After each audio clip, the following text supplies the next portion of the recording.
Cool. Sweet. Well, welcome everyone. Hello. All right, cool. So, welcome to Full Table. This is a podcast that's sort of based off of a dinner party theme. So, the idea is that we come up with a theme, we curate a group of guests such as yourselves, we come up with a recipe that goes with the theme, and then we encourage everyone to make the recipe prior to us sitting down so that we can kind of like share dinner together.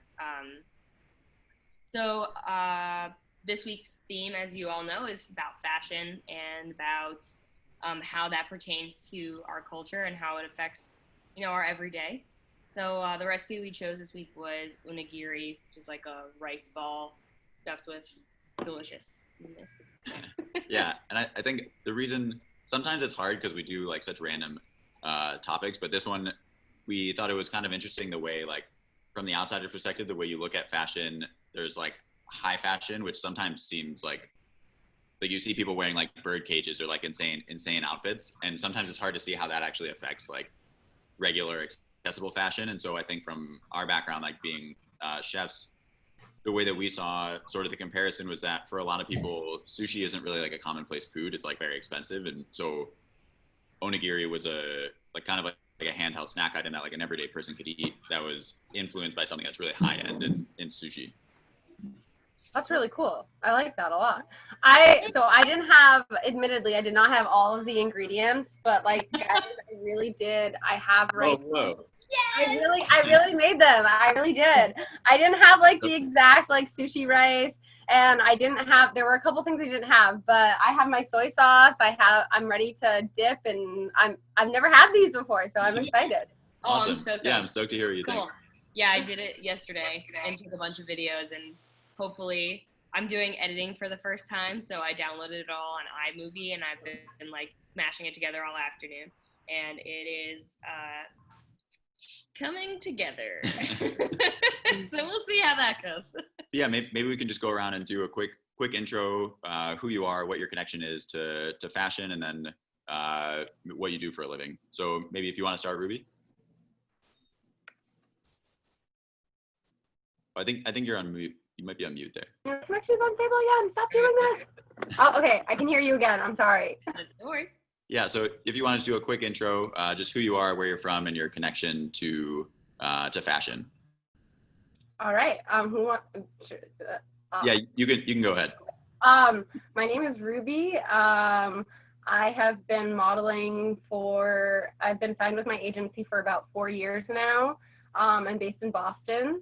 I primarily do high fashion, but Boston is so commercial. So I kind of like walk a weird line. My agent, when he signed me, told me not to be discouraged, that Boston was not a high fashion hub, but I feel like I've made quite a name for myself within Boston. I was working in a retail store for like 6 months just to kind of like make some extra money in the Prudential Center, and I would have people come up to me and be like, "Oh my God, I saw one of your ads before," and I was like, "Oh my God, this is kind of surreal." But yeah, so that's I model part-time. I am a part-time model. I don't know if any of you guys are familiar with Flight of the Conchords, but they wrote a song called Most Beautiful Girl in the Room, and they tell the girl that she could be a part-time model. And I think of that as my theme song. Because that's what I am. I'm a part-time model. Love it. That's so funny. Cool. Maybe we'll go down to Mary next. I'm Mary, and I am currently in Utah right now, and I work for an outdoor fashion brand, and we make outdoor goods. And I've also worked with Urban Incorporated, so I worked with Anthropologie, Free People, and the Urban Outfitters, both the men's and women's team, on their textile print design teams. And now I'm working with sustainable eco-wear. Nice. Oh, cool. Awesome. And maybe next we can go over to you, Kid. Hi, I'm Kid. I use they, them pronouns. I am a graphic designer. I actually made the logo for Full Table. Yay! That was me a couple of years ago. My connection to fashion is I guess, more pedestrian. I'm more just like a student of fashion and interested in a lot of kind of like, I'm in kind of two worlds of like skateboarding and like queer fashion and kind of like figuring out where that meets. Cool. Awesome. Yeah, and stoked to have you on, especially after you did the full table logo. Yeah, it's so awesome. Yeah. And there's like a huge fashion culture around skate culture. I feel like from like childhood, I always felt like skateboarders dressed so cool. Yeah. Yeah. I'm excited to get into it. Cool. Yeah. And then go for it, Paige. Hi guys, I'm Paige. I'm actually like high school friends. Graham and I went to high school together, so I'm now in our hometown near Rochester, New York. But I live in New York City, and I work at an off-price company, Ross Dress for Less. If anyone's not from the Northeast, you've probably seen it before. I remember once I got the job, I had to tell everyone a different type of, like, I have to ask them where they're from.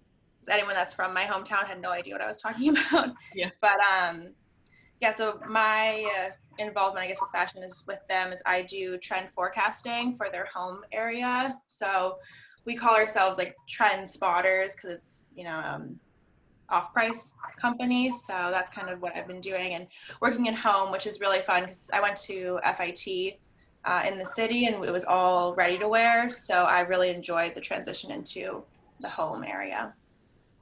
I was just showing my parents what I've been working on because they always like wonder what I do. So I was like, here, what you should do for Q2 2021. Nice. Well, I think we'll just jump right in. One of the main things that we wanted to talk about today was the difference.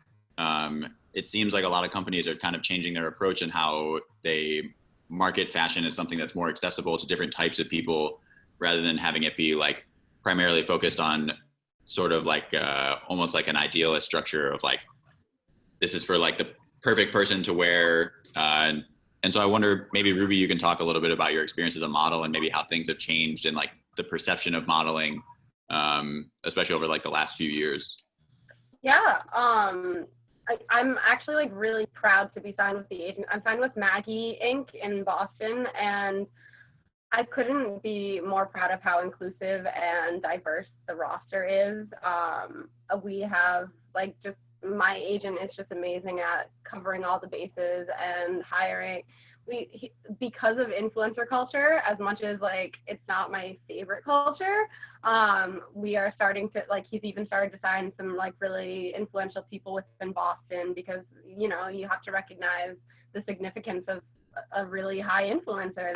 They really do influence, as crazy as it is. But yeah, I'm seeing a lot of, I've worked with just so many different people. I've worked with non-binary photographers. I've worked with yeah, I'm really impressed with where fashion is right now. I feel like we're still very far from where we need to be. A friend of mine made a comment to me more recently. A photographer friend of mine was like, do you know any models that use a wheelchair or any models that walk with a cane? And I personally was unable to give her names, and I felt guilty for that. So I feel like that's definitely an area that needs to be covered more and tackled more. But there are brands, like, I'm a huge proponent. I'm a thrifter. I don't do retail, but one store that I make the exception for is Aerie. I'm a huge fan of pertains, and I will never forget, when I was a teenager, I had a colostomy bag for 3 years, and I will never forget the day that I saw an Aerie ad with a girl with a colostomy bag, and I just looked at it and I cried. And I cried and cried and cried, and it was like a really happy cry. It was like the most genuine happy cry, and it was like, finally, we are normalizing this. Here she is being sexy as hell in her lingerie, and she just has a colostomy bag. It's just part of who she is.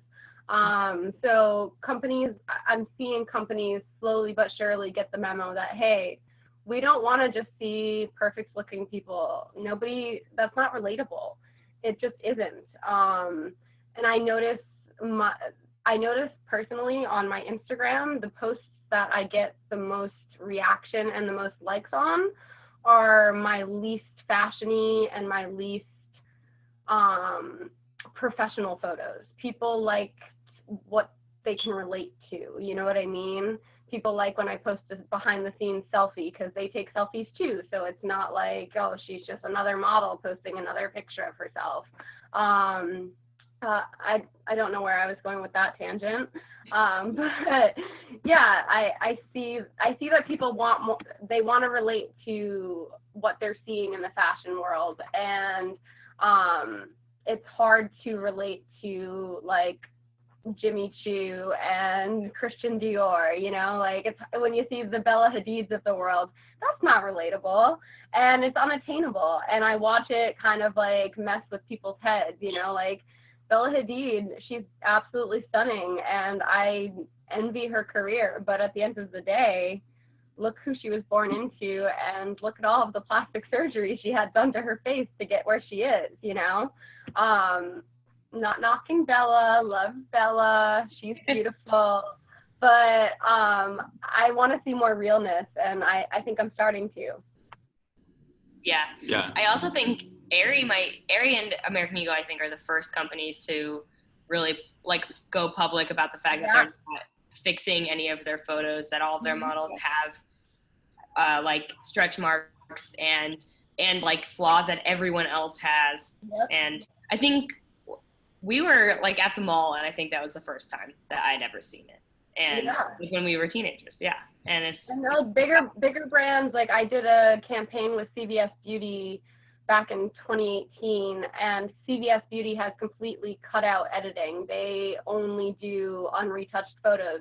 So like the shoot was actually like a little high stress because like every picture had to be perfect because the photographer, once like the shoot was done, the photographer wasn't allowed to take the photos. They had to give them right to CVS.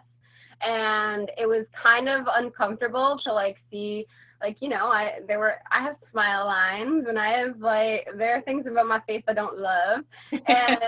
But like at the same time, it was really empowering to know that this big brand is now, it's been 2 years now and they have not retouched a single beauty image.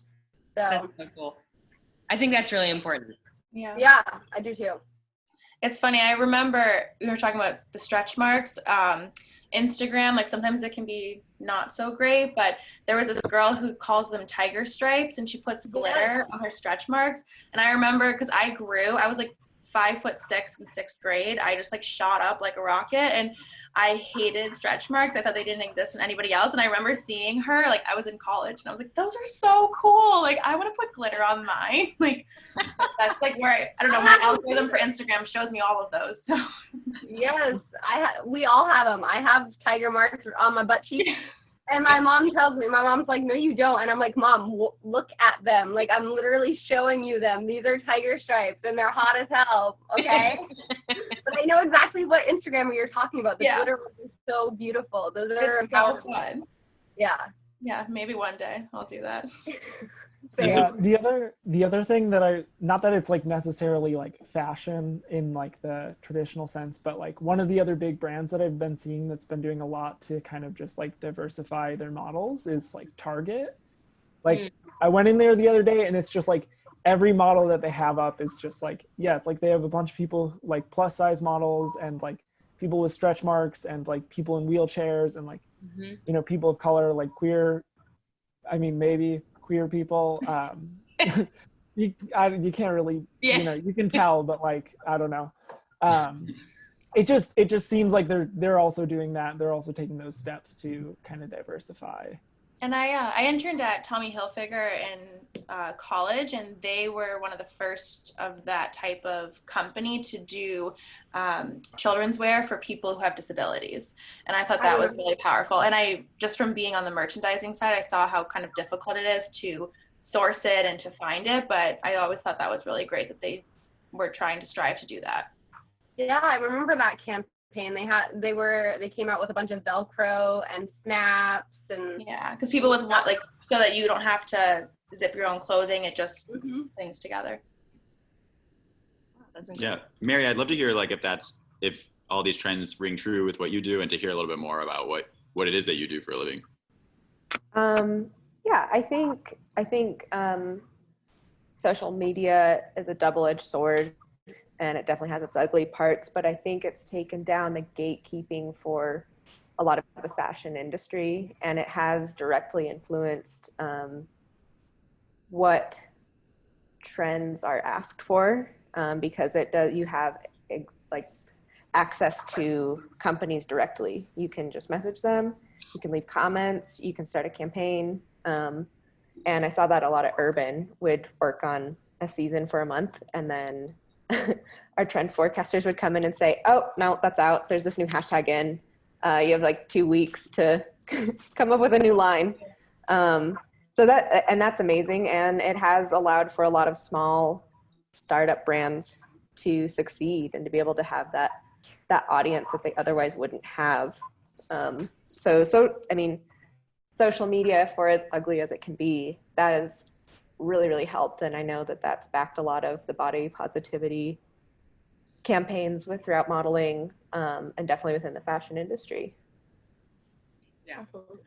And I think it's interesting to hear how, like, I mean, at least for me, it's not something, to be honest, that I've thought about too much, because I don't think that as a straight guy, like, I don't think I ever paid too much attention to the way that like models were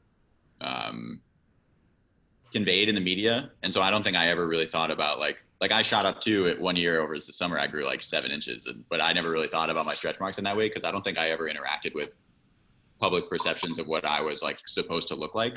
But so I guess I'd love to hear, Kid, if you're up to talking about it, like how maybe the way that the public perception of these things has changed has maybe made you feel a little more welcome in, for instance, like skate culture or that kind of thing. Yeah. So yeah, it's definitely like I'm dealing with a lot of those like perceptions of like, grew up most of my life as this like cis guy, and like always felt weird about that, and like fitting into those kind of like roles. And like I always just hated the way that shorts looked on me. I was like, they're too long. But I knew I couldn't wear like short shorts, because that was like very much like an obvious thing. It's like, you know, you can't wear them because I don't know, you'll get made fun of or whatever, or you didn't want to be like perceived as like gay, because that was a bad thing when you were in high school and middle school. Kids are cruel. Yeah. Kids are You just, and so I grew up with a lot of that and going through that, and then I went like off to art school and like met a lot of like accepting people that were just like down with whatever, like really were just more about like they liked you as a person, and whatever you wore or did was like almost like unimportant. So yeah, I kind of got to just like explore some of that and like try some things that I, you know, previously had felt really uncomfortable about. And like it really started with like parties where, you know, it's like a themed party, like 80s themed party, and I'm like, oh yeah, fuck yeah, androgyny all the way. You know, let's just like, everybody looks like an alien, like it's fucking fine. And so any of those parties that were very like themed, I got to just kind of like really lean into, because I'm really into that. And that's kind of where all of this was birthed, and then like changed into like day-to-day culture. Like my day-to-day wear just kind of like adapted to be a bit more feminine. And yeah, I mean, I still like have days that I can't really like, don't really feel comfortable wearing everything, but like I have days that I just like, you know, wear whatever I want and I feel really happy about it. But yeah, I don't know. That's great. I think another thing I was curious about, just as someone who's like not in any way really tied to the fashion industry, Mary, you were talking about how like companies are way more in tune nowadays with like immediately in tune with like fashion trends. And the one thing we did see the other day was like that company Shein, like somehow like ended up with a swastika necklace on their website, which is just insane. I don't know. Yeah. I don't know like how that happens, but on maybe a more relatable term, like has there ever been a product that you've been trying to do that seemed well-intentioned, that like, or maybe something you've heard of that seemed well-intentioned that ended up having to be scrapped because it was like unbeknownst to you or the design team was like potentially problematic? I mean, one thing we talk about is like for instance, people using like Native American prints in their designs, like can seem well-intentioned because they look cool, but is it not cool? And like, how do you kind of do things that highlight different cultural perspectives without like overstepping a boundary? I think I've been lucky that I've worked with teams where we had the opportunity to speak with supervisors and be able to voice our opinion with those sort of things. And it's definitely on everybody's radar in a way where we try to look at things holistically.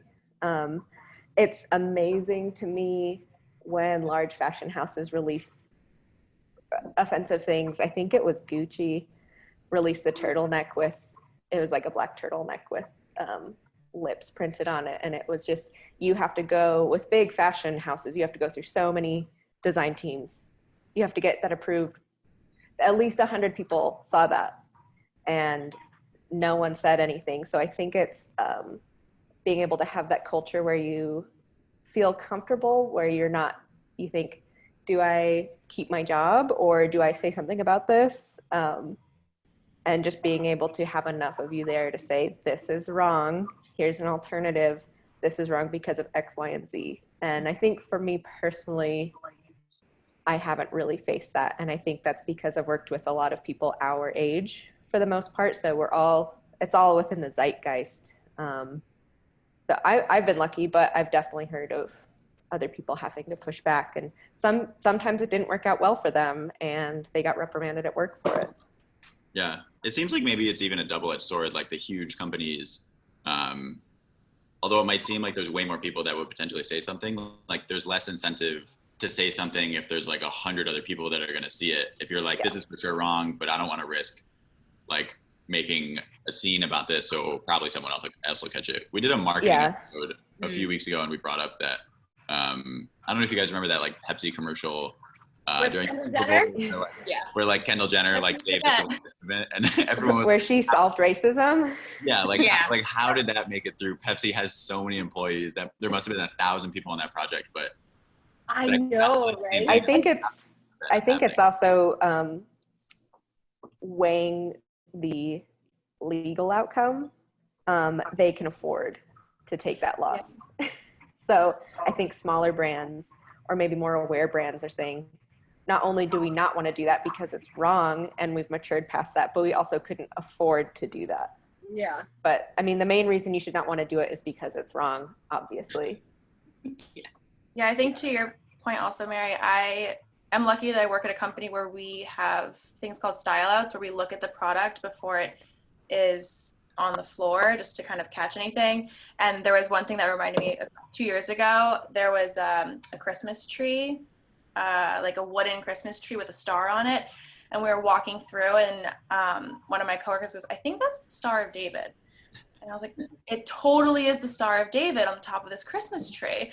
And we work at like in a company where they definitely want you to have your voice. And if you think something's, and we have a big legal team that makes sure that things aren't happening that shouldn't be happening. And so they really definitely welcome opposing views. And we just kind of raised our hands and said, I think that you might want to tell them to angle that star a little different since it's a Christmas tree and there's a Star of David on top of it. That's more like kind of funny, but I was like similar. Still a good catch. We definitely, they'll make sure that, you know, everything, you have a lot of checks, I guess, that's why it's so funny with that Shein, not funny, but with that Shein necklace, just from my company, and I know all the checks and the other places I've interned for, even though it's only $2.50, or like more than one person saw that kind of thing. And it is weird, like I could almost see how maybe you wouldn't catch that, like that Kendall Jenner commercial was in bad taste, but like in this day and age, I don't know. Is Shein like a company in the US? It's a Chinese company, but they have a huge US and Western customer. So to me, because we work with a lot of agents in Asia, that there wouldn't be some sort of catch-all or a guard to make sure that wasn't going to happen. I would be surprised, but I'm not. Yeah. I don't work there, so I'm not sure. And I think in that case, individually, like it is sort of a weird thing because in parts of the world that symbol is viewed as like a religious symbol, totally unassociated with like Nazis and stuff. But yeah, I don't know. It seems so crazy that could have possibly happened. Another thing I thought would be interesting to talk about, Ruby, I know you said that you mostly do high fashion, and I guess a couple questions, like one, did your push to do high fashion and not really do retail, was that because of any sort of like personal belief about like the way people are depicted in retail? And then also, just as an outsider, does high fashion like affect regular fashion often? Just as someone who's like only seen pictures from the types of outfits that sometimes are in those types of shows, I'm just curious if that kind of thing affects what regular people end up wearing day to day. Yeah, it's weird. So like a few of the editorials that I've done, like, I mean, everything from the hair to the makeup to the outfit, you look at it and it's this beautiful work of art. So you're like, would I do that to my hair on a day-to-day basis? Or would I do that to would I do fake bleached eyebrows on a day-to-day basis? Or would I wear this, like one time I did a fashion show and the woman was just like a structural artist. And so like I literally was wearing a giant piece of foam that like my arms had to be like this walking down the runway. And so it was like, well, nobody's ever going to buy this, but it's absolutely amazing. Like nobody's going to buy this in like a retail store, but it's absolutely incredible and it's art and it should be showcased for sure. And there are definitely, like, I've worked with Erin Robertson. She won season 12 of Project Runway, and she made this giant like purple puff jacket inspired by this creature called a tardigrade. I don't know if you guys are familiar with tardigrades. Oh, yeah, they're indestructible, right? Yes. Oh, they're like little lights. Yeah. Yes, and they can survive, like, if the world, like, were to end tomorrow, like, tardigrades would still survive. It's crazy. Yeah. They're wild. And this big giant puff, like, that type of fashion, as silly as it is, that is my most liked photos. Like, that photo shoot is, like, I get messages about that whenever I, like, share it on my story as, like, my memories. Like, people are like, I still am not over that jacket. And the oversized jackets really did become a thing. Like, we saw Kendall Jenner with her big oversized red puff jacket. We see a lot of that. But for me, high fashion, that's the type of face I have. I've often been told that my facial features are very weird, but that they come together to make an okay, cool face. You know what I mean? Like, if you take my features, like, part for part, they're all, like, pretty severe. I have severe cheekbones. I have really, really deep set eyes. You know, I have a gap in my teeth and a chip on one of my front teeth. Like, there are a lot of things about my physical features that if you were to pick them apart, like, maybe they're a little odd, but I think that's why I didn't particularly go into modeling saying, like, I'm going to be a high fashion model. It's just kind of the box that I fit into. Being a really skinny person, my weight is not super relatable. And so I have found that a lot of commercial companies they don't tend to book really, really thin and long girls. They don't tend to, like, book the spidery types. I got really lucky when a few years ago I booked a bunch of campaigns with Converse, and that was as commercial as I personally got. I mean, CVS Beauty was kind of commercial, but Converse was, like, them taking a little risk on me was really, really cool. They let me keep my nose hoop in. They didn't blur out my tats. Like, they were really, really, really. Ruby, you just stopped. Oh no. Just cut out there for a second, Ruby. Still can't hear you. All right, am I back? Oh, there you go, you're back. All right, I'm back. But yeah, no, a lot of my friends book a lot of, like, athletic companies. I'm personally I'm working on my little muscles, like little tiny bit. I've been, like, doing protein shakes and stuff because I want to make myself more marketable. But I've also been getting into, like, background acting, and again, like, I'm a little too skinny, so I just need to, like, and I know that's so messed up to say because that's my body and my health has affected my weight, and that's why I am who I am. And so like saying I'm too skinny is wrong, that I even have that like perception of myself in my head. But I've seen like ads of myself, and under the ads like on Facebook, like I've seen really derogatory comments about my weight. And I'll never forget the first time that like I saw an ad of myself on Facebook, and then I like read the comments, and it was just like a thread of girls just tearing my weight apart. And like I cried, and I was like, wow, this was like a big ass deal campaign for me. And like there's ads on Facebook, like I made it. And then like I read the comments, and it was just like, did you forget to feed the blonde? And it was just like, it was like a thread. And there was just this one woman that was just the sweetest woman in the whole world. And I didn't like her. I didn't interact because I didn't want people to know that I was seeing it.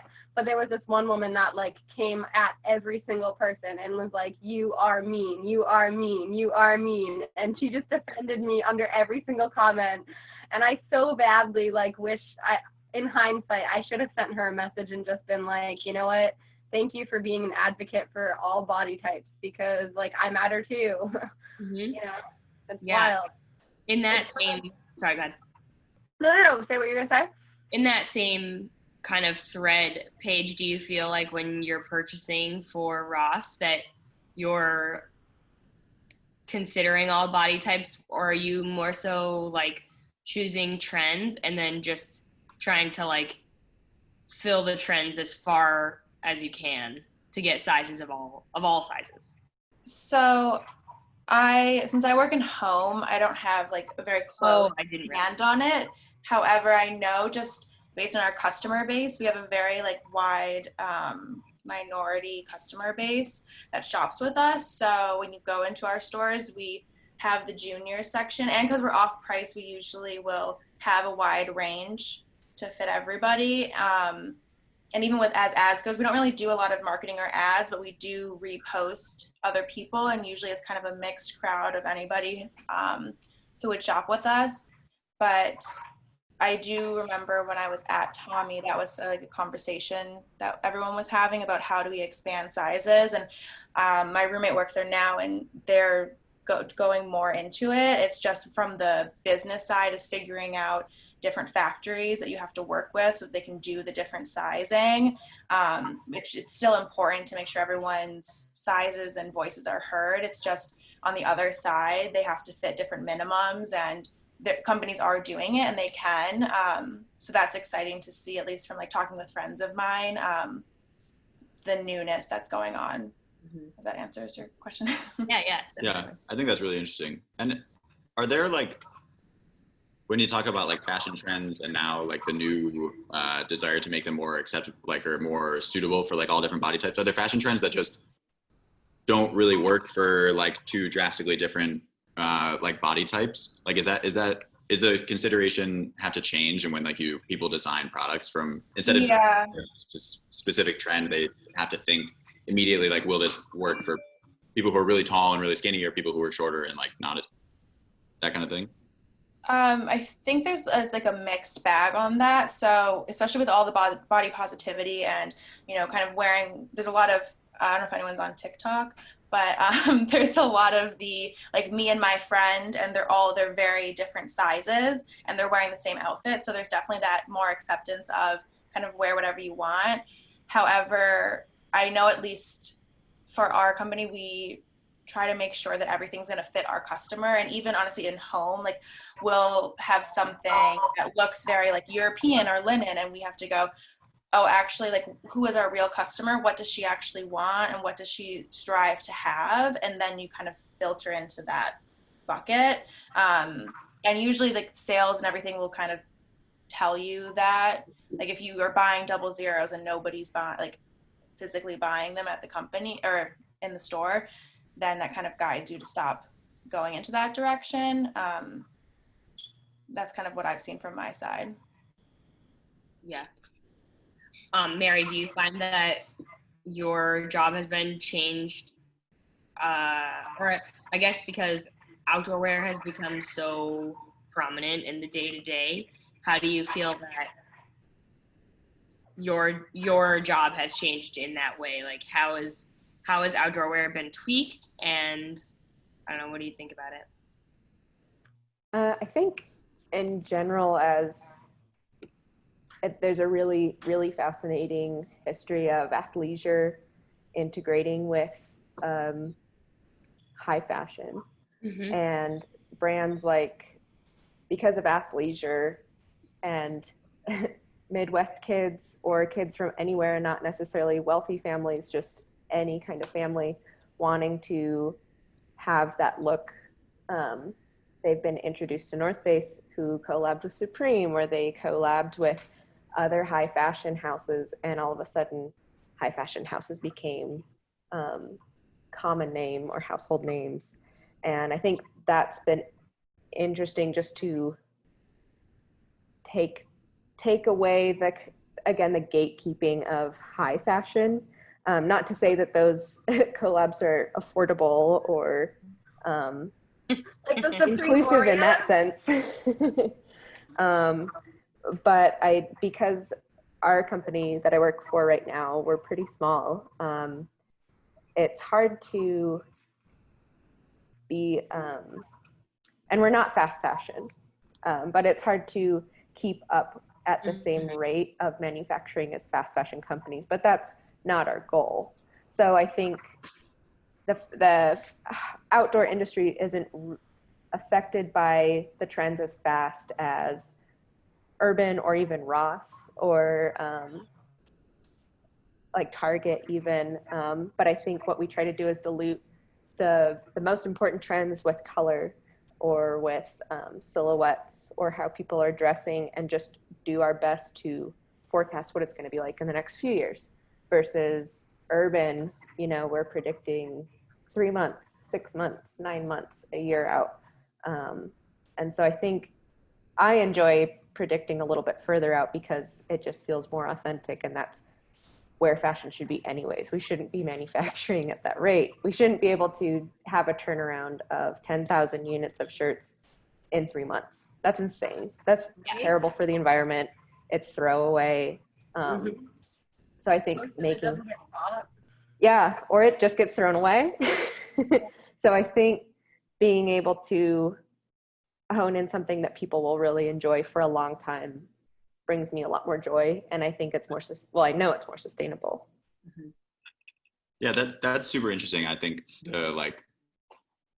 the eco component of fashion and how rapidly changing trends end up, people who are super in tune with that are just going to end up throwing out clothes because they're not in style anymore. And so when you design products, does that how do you try to navigate that to make things still accessible by not having them go out of style? And then also what sort of differences exist in the products that you make from an environmental standpoint that maybe the regular consumer wouldn't even realize were things that were happening?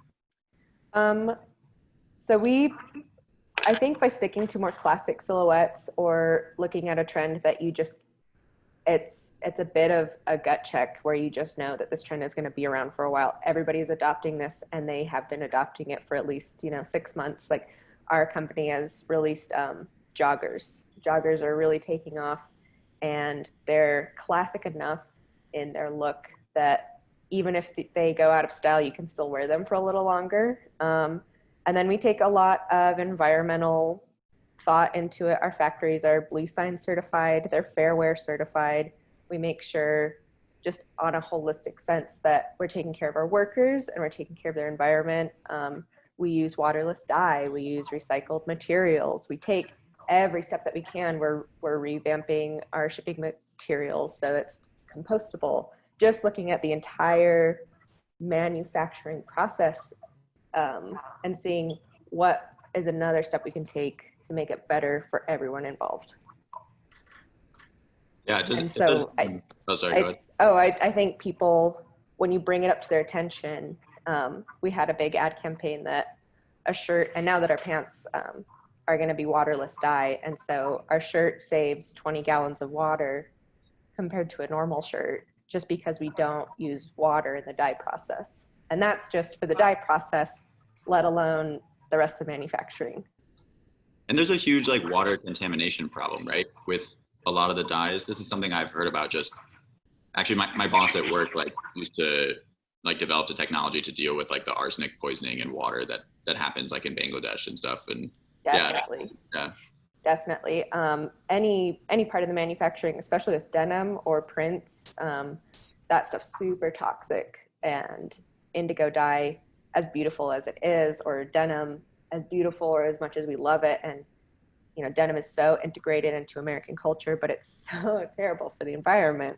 You just have to use so much water to grow the cotton, to dye it, to stain it, to get that natural worn in look. So any step that our company can take to just save at least a few gallons of water, we'll do it. Mm. Is that true for you, Paige, and what you see like at your job, that there's a new push kind of for environmentally friendly products? And Yeah, I would say because of COVID and everything, we were all kind of wondering which way, because we really lead with the customer in mind. So we just kind of wanted to see like which way like she's going to sway, if she's nervous about using reusable products or things like that. But we've definitely seen that it's still super important. And I think the biggest things for us, kind of what you were pointing out, Mary, is like just noting it on the package, what it can save or what it does.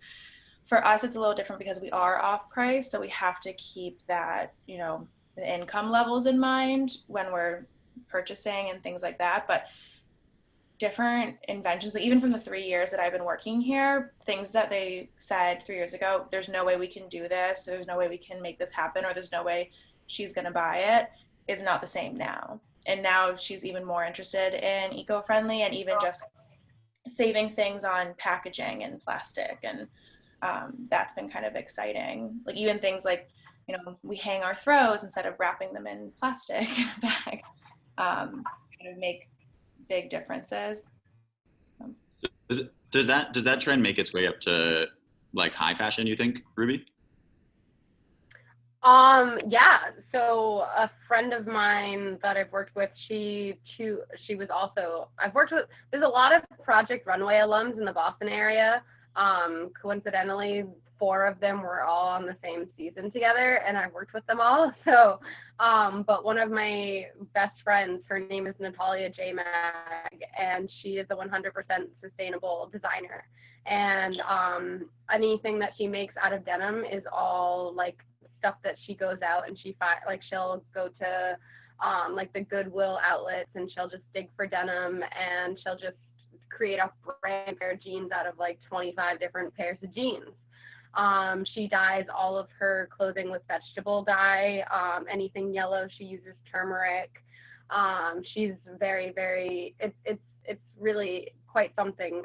She just launched a mini collection where she gathered and thrifted a bunch of old wedding dresses that were just destined for landfill. And she's created these beautiful tops and some new wedding dresses. And she has them up for, her price points, obviously, because she's high fashion, she recognizes that her price points aren't for everybody. So she even offers with her higher end pieces for renting opportunities for like her like really fancy gowns and everything. So yeah, I do see it trickle up into the high fashion world. I'm seeing more and more people take that a little more seriously. I certainly watch all of her Instagram live. She's always, showcasing other designers that she's found that are working similarly to her. But yeah, she doesn't buy anything new. Everything's destined for landfill, and she turns it into just these incredible pieces of fashion that like I just drool over. I tell her all the time, I'm like, as soon as I make it big, like I'm gonna be your number 1 client, but like I just need to make it big first. And she's very appreciative of that. I actually, she had a sample sale one time, and I bought a jacket of hers, and it's probably one of my favorite things that I own, because I just feel so proud to go around and be like, yeah, this is sustainable, and my friend made it, and like, this is amazing. I don't know, it feels real good. But yeah, I do see it in high fashion.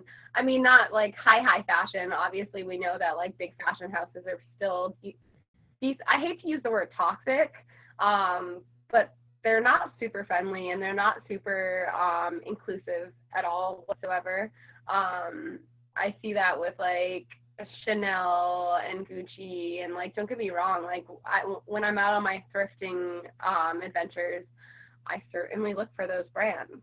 And I certainly do have a few Gucci pieces that I've thrifted and I covet them, but they're like vintage Gucci. And would I go out of my way if I were to make it big tomorrow and get a huge ass paycheck? Would I go and spend my money on Gucci? Nope.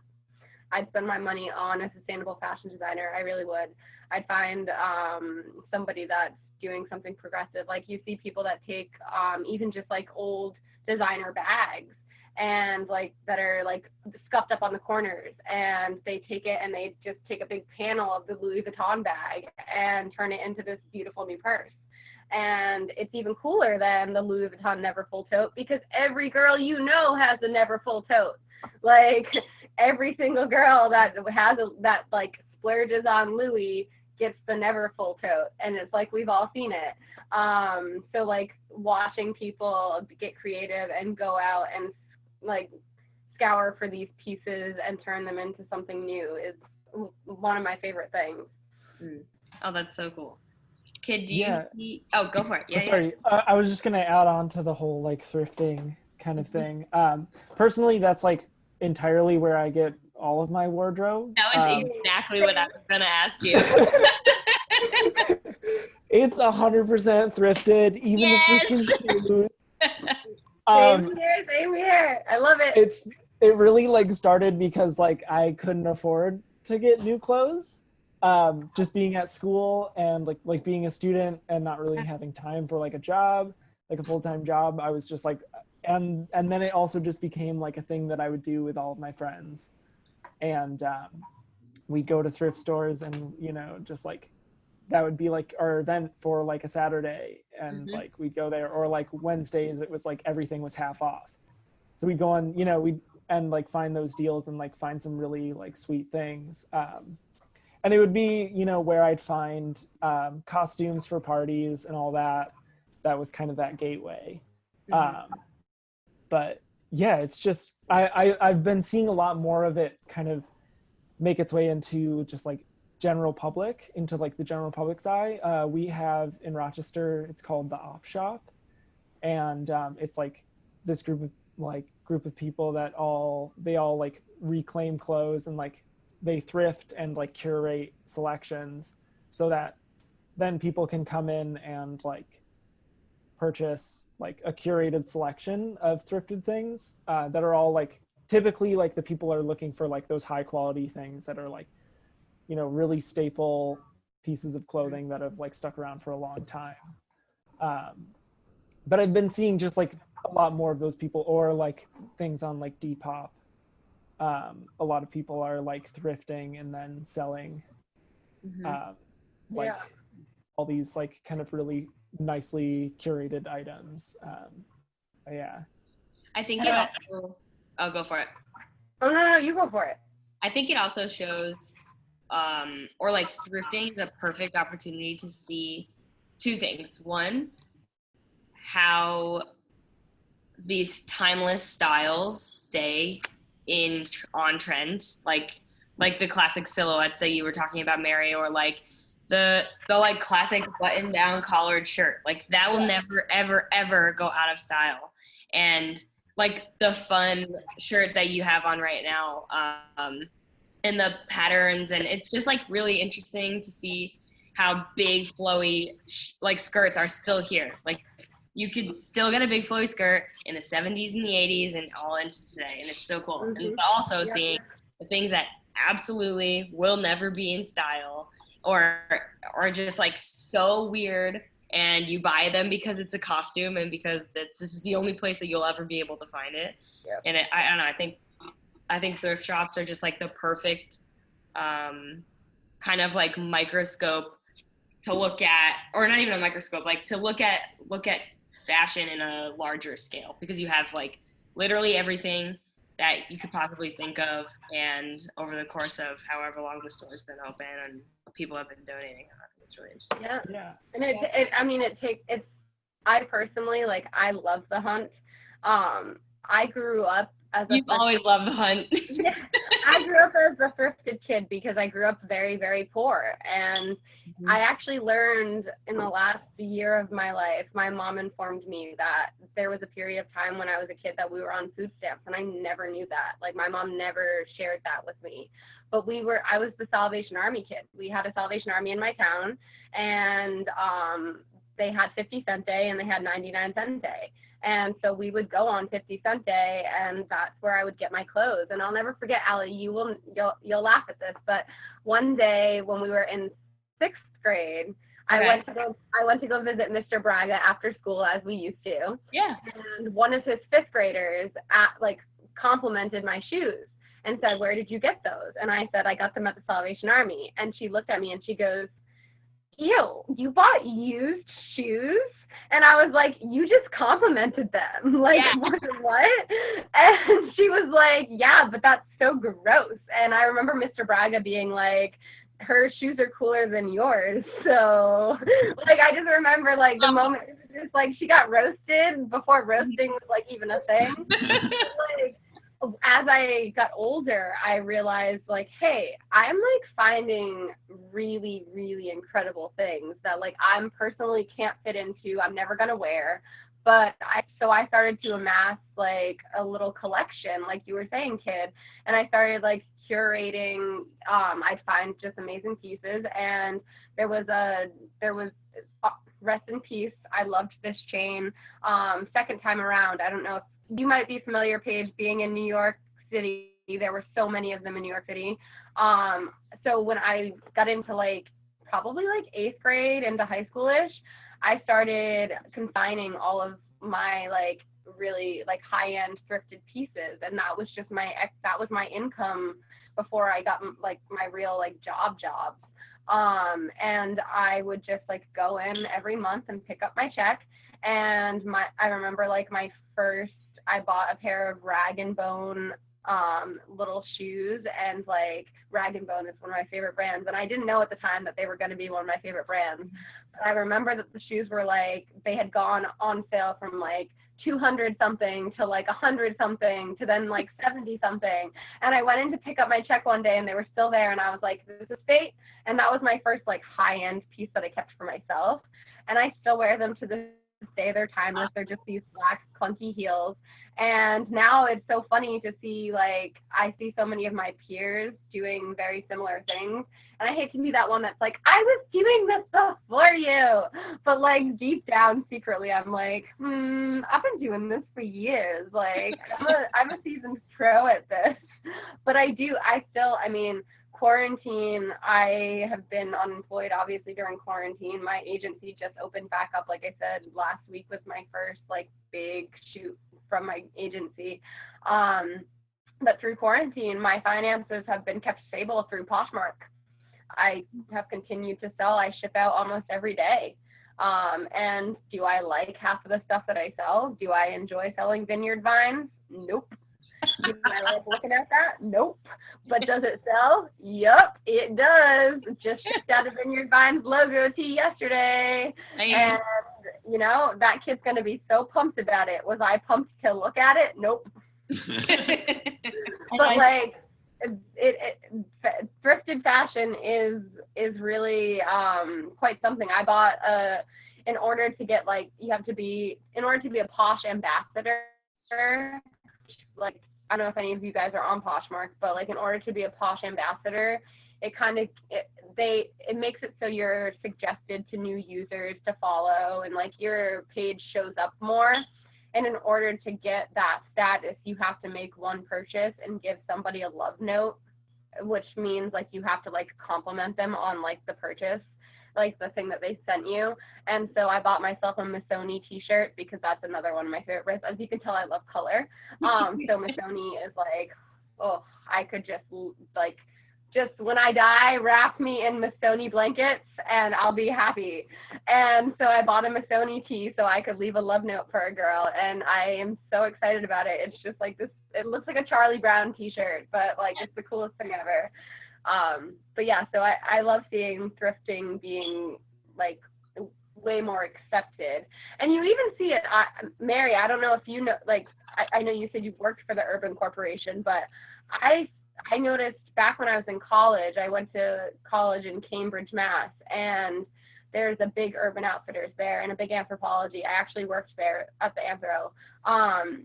But at the Urban Outfitters, I remember they came out with this line of just these Hanes undershirts that they just cropped and dyed, and then like sold them for like $35.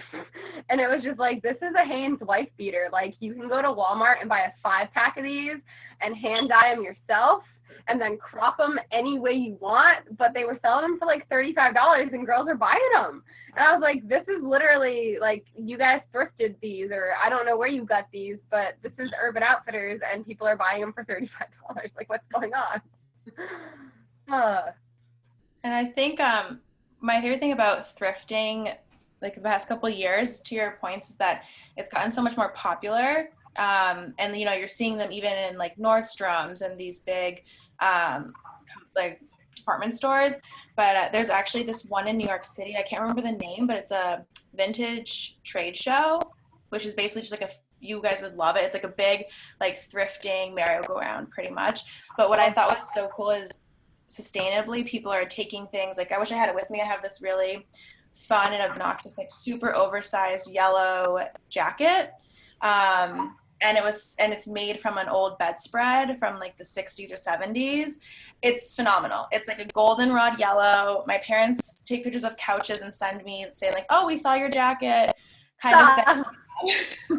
And it was so funny because I feel like everyone in that community is so fun. Like this guy with this really long gray hair tried it on. He goes, it's not for me. And then my boss tried it on. She goes, oh, I'm too short. And then I tried it on, and they're like, you have to get it. And it's just like this fun little like vibe and like atmosphere. But I really think that part's kind of fun with thrifting. I know in the city it's always kind of been around, but just seeing it in like different levels of stores and seeing the popularity there, and then also seeing the ways people are thrifting different products and making it into clothes, or doing some sort of even like sustainability through thrifting, which is already sustainable way of, you know, buying fashion. There was, do you think, so I don't know if you've watched it, but I watched the fast fashion episode of Hassan Minaj on Netflix, and it was just like such an enlightening episode. Basically, he goes on to say that like the fast fashion industry is, first of all, just talks about how it makes it accessible for, or like high fashion items to become more accessible to people who have lower incomes. But the reason why it's so accessible is because they make such humongous quantities of one item and then sell them for whatever price, like pretty low. And but the problem is that they're making so much quantity that now the amount of people consuming those products, or like the number of, let's say, t-shirts purchased in a year was like 5 or 6, and those would last them for the whole year or several years afterwards. And now fast fashion has made it so that people are buying, I think it was like 12 or 15 was the original number, and then 60 items of clothing. And it like 60 items of clothing people are buying every year, which is incredibly high. And they're only wearing these items for like 3, I think it was like on average 3 times, and then throwing them out. And so and then like that leads to landfills being just like overrun with like perfectly good clothing. And all these clothes are made from materials like petroleum materials. And so, you know, it's good. It's not good for the environment in any way from beginning to end. So do you think that fast fashion has made thrifting a little bit more accessible because there's more to choose from? Or do you think that like thrifting is going to be here to stay, or do you think it's a trendy thing people have been doing because it's like eco-friendly and it's cool to, like, I don't know, what do you guys think about the mainstay of thrifting? I think that like a lot of the fast fashion stuff, this is just like my experience with it. It's like it's typically like not going to be something that you even like can wear a bunch of times. Like it's not something that's like really like well made and is like a t-shirt that you can have for years. It's like a t-shirt that like falls apart after a couple of times of wearing it, you know? And so I think like thrifting, like part of that like hunt is like you're just digging through a bunch of that just like fast fashion garbage that's just like falling apart, and it's like it was just something that was like random and trendy and like doesn't really look good. And so it's like I don't think that like it makes it more accessible that like there's all this new clothing there. It just makes it honestly like a little bit more difficult that you have to like sift through some of that. Yeah, I don't know about you guys, but my favorite thrift stores have been flooded with Forever 21 And excess. Fashion Nova. Yeah, and Fashion Nova, Yeah. and you have to And dig LaRoe. through so much just garbage to get to actually good clothing. I always feel kind of gross when I see for some reason, whenever I see a fast fashion like brand in one of those stores, I'm like, oh, I don't know where that's been for some reason. Trash. It's way worse than anything else that I'm touching, just to your point, kid, that it's not gonna last, and by the time it's already been it's not even thrifted, by the time they just kind of put it in the pile of things they're getting rid of, I don't know, I think the overall trend of it being kind of popular to do, it'll, you know, have its ebbs and flows. But I think there's a lot of companies, I don't know if about your outerwear company, Mary, but a lot of the ones that are doing sustainable work, those are the things that I could see maybe going into the thrift stores, and those are the things that actually will have a mainstay. I don't see like thrifting going away really ever. I just see the types of clothing probably evolving, and hopefully fast fashion like getting out of them. Like, well, I mean, we also happened to Forever 21. I mean, didn't they? I'm right that they went out of business, right? Yeah, Or they went bankrupt. I think they went yeah, they filed for bankruptcy. Okay. Yeah, I was like one of the stores that's by my school like closed down, and they were just like Yeah. And I mean, I remember back in like middle school when they first put the Forever 21 in our local mall, like how exciting it was. Like I was a mall, I mean, we went to the mall together sometimes, Allie. I know that we did that. Like Fridays were mall rat nights. Like that was like what we did in our town. Like we went to the mall, our parents would give us this $20 bill, and one of our parents would drop us off, and we'd all just like walk around and see what we could get with $20. And we'd go into Heritage 1981, RIP, and Forever 21. And like you'd be able to get like 10 things with your $20 bill that your parents gave you that day, because like you would go to the sale rack and like. Oh, bummer. We lost her again. Well, maybe she'll come back in. But Mary, I was curious if you mentioned earlier like the And some hoops to go with it. Did I go away? Yeah. I live in the woods. We're hunting through the sale rack. I was there with you. But yeah, it was bittersweet to see that Forever 21 filed for bankruptcy. I was really, really hoping that a company that big I was hoping they were going to try to move in a better direction. I was hoping they were going to try to like come up with some kind of sustainable line. Like H&M tries. H&M has their H&M Conscious line. Like they have their bins that you can drop off your old clothes. Like they're not doing a wonderful job, but they're trying. They're recognizing like, hey, we need to get on this because other brands are getting on this. And I thought that Forever 21 being as big as they were and being as like prevalent as they were, I thought for sure they'd hop on that bandwagon, but they didn't. They saw brands like Shein and Fashion Nova and Pretty Little Thing. They saw those brands come out, and instead of trying to compete with brands that were doing better things, they were trying to compete with the other fast fashion brands. And subsequently, goodbye Forever 21. I guess it's not forever. What were we gonna say? Yeah, I was curious, Mary, you talked about the whole athleisure thing. And for me, I think it's really interesting because I mean, I'm a climber, and so I make a lot of buying decisions based on like durability and like function. But is there a big push for like brands that are associated with actually making like high performance clothing for people who like need significant insulation or like durability? Is there a push for them to make clothing that's like less functional in the name of it being more accessible to people who like it, for instance, like North Face or Patagonia making products that you don't really want to go out in like into the mountains in, but you might look cool like going to class? I think that's been an evolution of the outdoor industry. I think that's been one of the larger evolutions within the industry, is that they suddenly gained this new customer base where people want to wear Patagonia to business 101 classes or out to wine tastings. And I think every company handled it different.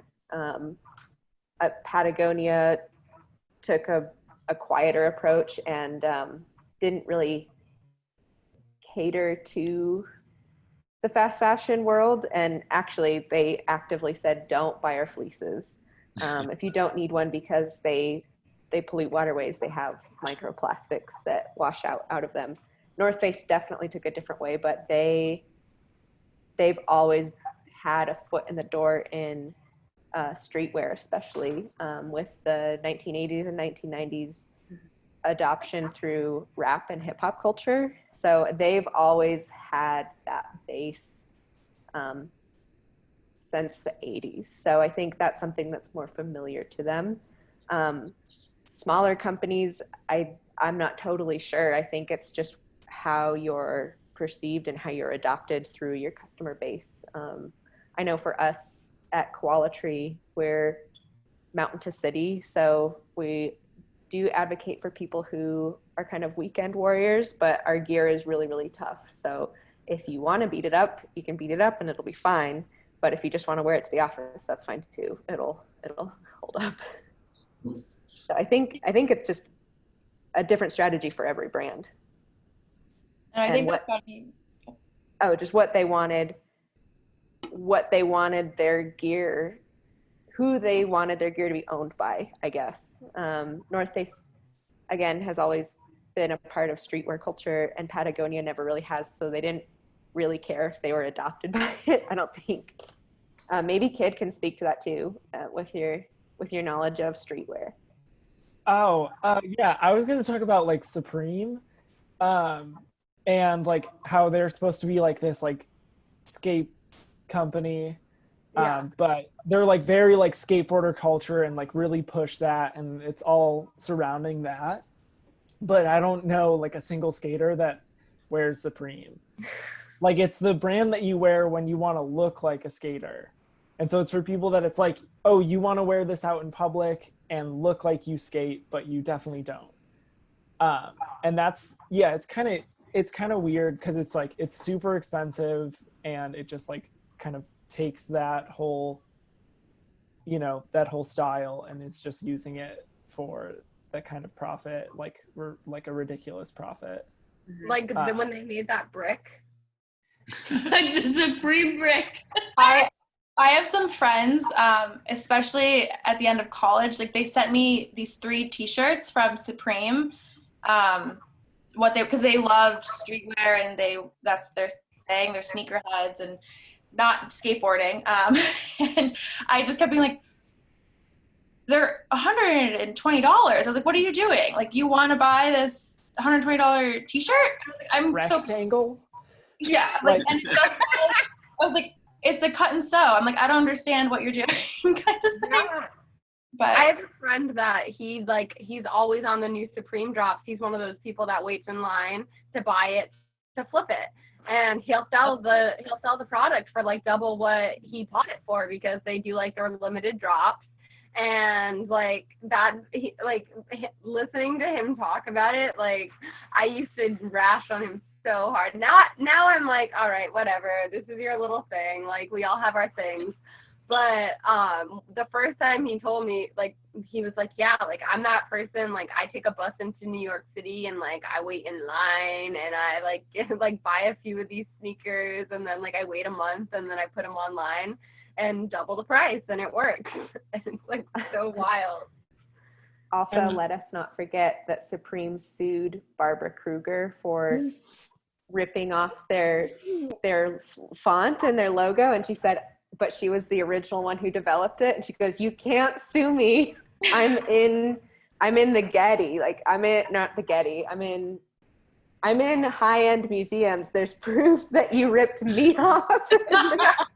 Unbelievable. That's like the funny little know about that overlap with my, like, it's like the skate and like this like design world that I also live in is like, yeah, Barbara Kruger is this like hugely influential designer.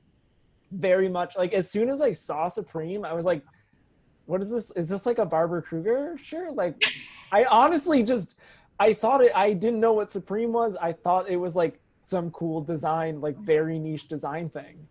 Is Barbara Kruger aware of this? Yeah. Is there anything, I was just curious, is there anything that's kind of in that streetwear world that you find people that are in the skate world actually wearing, or is it pretty much people who want to be in that world and don't actually do any of that? I mean, there's a lot of this stuff is just like standard skate wear, like, you know, some sort of like khakis, a t-shirt, skate shoes, like cuffed pants. Like it's kind of just the same for everybody. So like, it's just the stuff that's really expensive that people don't get into, you know, because most skaters, like if you're a professional skateboarder, like unless you're really good, like unless you're at the top, you're not making money. So like most of them don't have money. Any of the people who are like just skating for fun, like not usually like super flush with cash. So like you're just looking for things that are like usable and things that'll like last you. So like but like, yeah, it's the same thing. It's like Nike, Vans. I was wondering about Vans. Yeah, I mean, like a bunch of people skate in Vans, a bunch of people skate in Nikes, and I skate in Vans. It just was always like, that's always what I just grew up wearing. And like, for me, it's like my everyday shoe and my skate shoe. I have to separate them because they get real torn up, but like I have a pair that I skate in and then a pair that I wear day to day, like wear to class.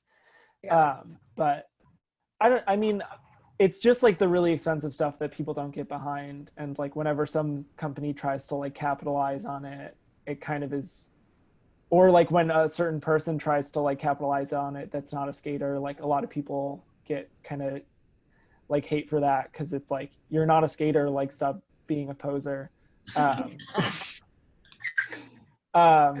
But I don't know, there's not really like, yeah, I just don't buy the expensive stuff. Are Dickies like still popular? I feel like Dickies are making a comeback. Like, are Dickie shorts, like, are those like in with the skate culture? Yeah, I've definitely seen like a lot of people wearing them just because it's like if you're gonna fall, it just, they don't. Or like Carhartt. Yeah, anything that like is really solid and just like won't tear up, like that's usually what you wear. But and it's kind of interesting that it's like, it's a very androgynous culture. Like the fashion of skaters is like the same regardless of who you are. Yo, it's so true. So like whenever I'm skating, I never like have any sort of like dysphoria or like any feelings of just like, you know, I don't feel like feminine enough or whatever, because it's just like, if I see a girl there skating, like she's going to be wearing the same things. Yeah. So it's kind of, yeah, sorry, go ahead. No, go for it. I was going to say, it's funny that I have that kind of like these two things that are seemingly the same of like androgyny. And one of them is just like super plain and like very functional. and on the other side, like this androgyny that is just like a little in your face. Like the other day I went over to my friend's house to like show that I had pink hair. You know, I just wanted to like see him and like show that I had pink hair. And like my outfit was so distracting. It just like it took him like a couple minutes before he was even like, oh, your hair's, I had to like take my hat off and he was like, oh, your hair's, you're doing a lot. It's like, I love that really, response. like, you're really coming at me with a lot. I can only take in so much. That's the best reply. Yeah, it was nice. But I think I was that's wondering so what. amazing. Sorry, go ahead. I was just wondering what skater culture, the intersection of skater culture and streetwear and gender queerness would look like, if it's an accepting community or it sounds like it's an incredibly freeing thing for you and a really wonderful place to be. It can be. Yeah. It can be because sometimes it's just like I just feel fine.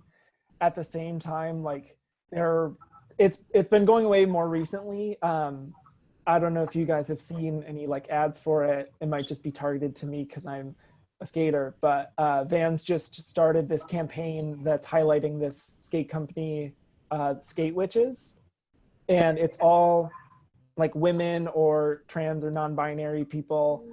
And it's just this group of people that kind of came together because they weren't getting in magazines and they weren't like part of that same culture. So they started releasing their own issues. They started releasing their own zines and like video parts. And so, and that's been really like awesome to see, and to see like Tony Hawk's masterclass where like it was like his son and this female skater to like show how to do the tricks. And he talks a lot about like women in skateboarding and how like girl skaters, like everyone just thought it was like this anomaly that like wasn't going to stick around. And it has, you know, it's like, he said something along the lines of like, if you introduce somebody to skateboarding, regardless of their gender or identity, like at a young enough age, like they're going to want to get into it or they won't. Like, it doesn't matter. Like these kind of gender ideas, gender roles, and just like what we're supposed to be doing are developed like so much later in our lives that, you know, if you introduce something like that to somebody young enough, they're going to want to get into it. And so I don't, you know, it's like, it's cool to see all that stuff, but there's definitely like, there's a lot more room to grow. And you definitely like hear some like, you know, some weird little slurs at the skate park every once in a while. And like some people that, you know, for me, it's just like, I'm a little bit incognito as well. Like I look like a dude. So like, it definitely like some of the conversations can get a little bit like not great. But for the most part, like if you're good, nobody cares what you are. So I think that's what it all comes back to, is just like, you know, you're proving yourself in a different way. And in that way, like if you can prove yourself as a skater, none of the other stuff matters. But I mean, personally, as far as the fashion goes, I'd love to see some more like traditionally feminine stuff start to pop up, and a little bit more of just like acceptance of that. Cause right now it very much is in that like traditional masculine, like kind of, you know, clothing. And so I'd love to see it kind of progress and like for it to become a bit more evolved into something that's, yeah, just open to some more of those ideas. Yeah, and I think honestly that's kind of like the perfect segue into closing. We wanted to have a podcast about how fashion influences culture and kind of vice versa. And so that's your story with skating is sort of like the all-encompassing kind of finale. So thank you for that. So yeah, I want to say thank you all you guys for joining tonight. And yeah, it's really been great. What were you going to say, Ruby? I said, as somebody who was a huge Tony Hawk Pro Skater 3 player as a kid, I love to know that Tony Hawk is out here being progressive and awesome. I have always admired Tony Hawk. So thank you for that today. I did not. And I'm totally going to be looking up skate witches. That sounds like totally something that I want to learn more about. A little plug about Tony Hawk. He was just on a Joe Rogan podcast, and he talks about some of the things that he's been doing recently with women skaters, and it's so sick, and you should definitely check it out. I'm very, very eager to do that. I love Tony Hawk. And he also seems like he's really funny too, via Twitter. He loves to talk about people thinking that he's Tony Hawk and not him when he says Tony Hawk, and it makes me laugh every single time. So all around. I love the airport one where it was like the guy looked at him and was like, "You look a lot like Tony Hawk," and he was like, "Yeah, I get that one a lot." And then like he handed him his ID, and it was like the guy saw that his ID was Tony Hawk, and he was like, "Oh my God, you're actually Tony Hawk." I think you guys should do your next little meeting on Tony Hawk. That should be your next time. Yeah. You're right. Maybe we can get a Tony Hawk lookalike. Yeah. Or a full spin-off series, all Tony Hawk. Apparently we know a lot about him. Right?